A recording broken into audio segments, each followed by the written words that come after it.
श्री गणेशाय नमः। जय माता की, जय भोलेनाथ। मेरे प्रिय साधकों, ओम।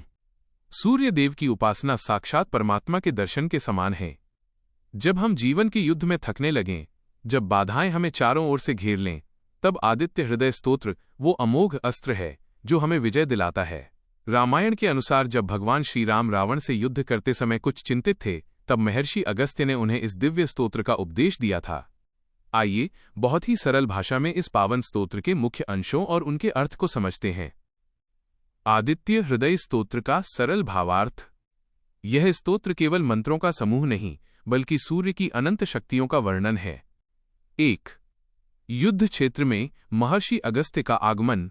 जब भगवान राम रणभूमि में रावण के सामने खड़े थे, तब महर्षि अगस्त्य ने आकर कहा, हे राम, यह सनातन गोपनीय स्तोत्र सुनो, इसके जप से तुम समस्त शत्रुओं पर विजय प्राप्त करोगे।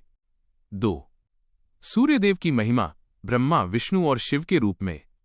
स्तोत्र कहता है कि सूर्य देव ही ब्रह्मा, विष्णु, शिव, स्कंद, प्रजापति, इंद्र और कुबेर हैं।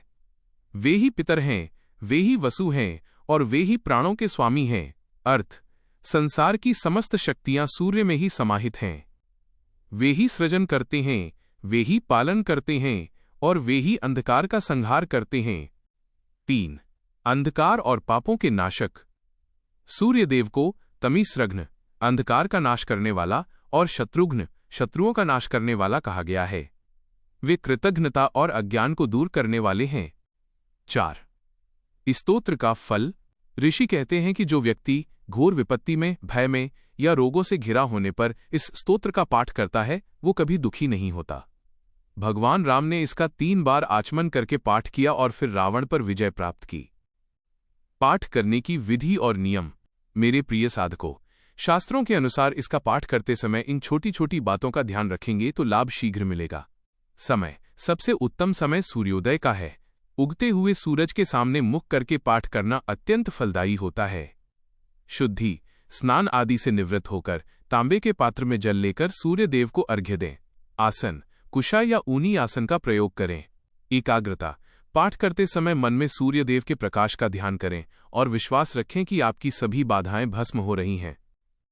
मेरे प्रिय साधकों, भगवान सूर्य आपकी हर मनोकामना पूर्ण करें और आपको तेजस्वी बनाएं। अगर आपको ये जानकारी हृदय को छू लेने वाली लगी हो और आप चाहते हैं कि धर्म का ये प्रकाश दूसरों तक भी पहुंचे, तो कृपया इस वीडियो को लाइक करें, अपने प्रियजनों के साथ शेयर करें और कमेंट में ओम सूर्याय नमः जरूर लिखें। हमारे इस भक्ति मार्ग से जुड़ने के लिए चैनल को सब्सक्राइब करना न भूलें। आपका एक छोटा सा सहयोग हमें और बेहतर सेवा करने की प्रेरणा देता है। क्या आप चाहते हैं कि मैं आपको इस स्तोत्र के संस्कृत श्लोकों का उच्चारण भी विस्तार से समझाऊं?